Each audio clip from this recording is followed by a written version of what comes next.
BPF, TMC आरो GSP दोलोनि मावथिफोरा लोब UPPL दोलोआव आखाइ गोरोबफैदों। दिनै 20 जिल्ला UPPL दोलोनि सिङाव थानाय गंथाम ब्लक सबाइजार, थुरिबारि आरो मानास सेरफां ब्लकखौ लानानै 20 जिल्ला UPPL नि मावखुलियाव सा 973 BPF, TMC आरो GSP नि मावथिफोरा जयनिं जादों होननानै फोरमायदों।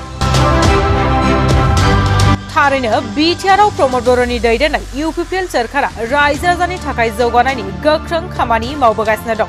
बेनिखायनो दिनै BPF, TMC आरो GSP दोलोखौ नागारनानै प्रमद बर'नि दैदेननाय UPPL दोलोआव लोब जयनिं जानायखौ नुनो मोनदों। जोंनि 20 जिल्ला UPPL दोलोनि सिङाव गासै मोनथाम ब्लक दङ। सबाइजार, थुरिबारि आरो मानास सेरफां। बे मोनथाम ब्लकनिनो 20 जिल्ला। 20 जिल्लानि दिनै गाहाय मावखुलियाव 973 सा BPF, GSP एबा बर' आरो TMC बे राजखान्थि हान्जाफोरनिफ्राय दिनै जोंनि UPPL दोलोआव जयेन जाफैदों। दिनै मानव गेदेर प्रमद बर' बिथांनि जि जौगालु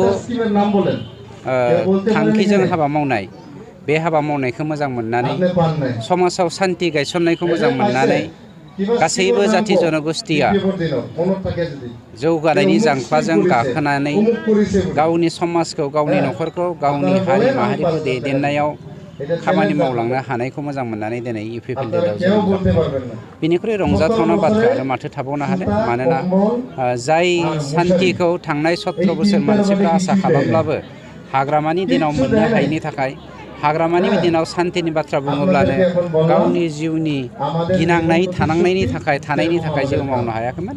दिनै साक्सेसफुल जानो हादों। We are very happy.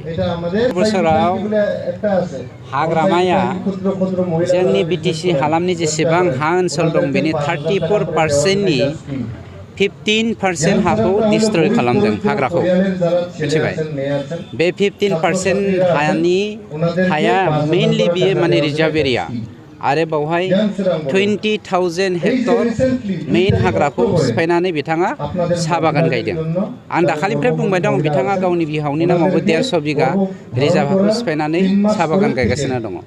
दिनै जोंनि दिनावबो हाग्रामाया जोंनि जि सान्थि, बे सान्थिखौ इनस्टेबल खालामनायनि थाखाय, मा होनो, असान्थि खालामनायनि थाखाय बेयो मा खालामदों, गावनि BPF सापर्टारखौ इनकारेज होनानै हाग्रा दाननो थाखाय थुलुंगासिनो दङ।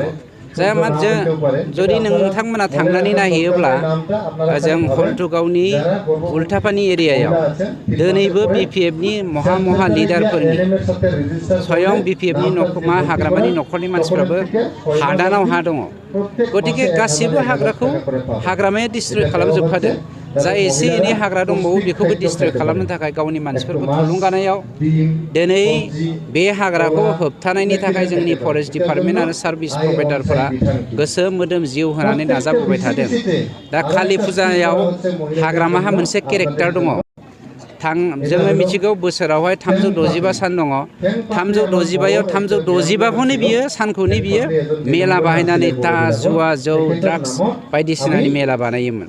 जायनि जाहोनाव कालि फुजायाव जुवा गेलेनाया, जौ फेग्लुंनाया BPFनि मोनसे केरेक्टारखामोन। बे कालि फुजायावहाय जुवा गेलेनो, तास गेलेनो फैसा गैयैनि जाहोनाव बिथांमोना हाग्रा दानदोंमोन, दंफां दानदोंमोन।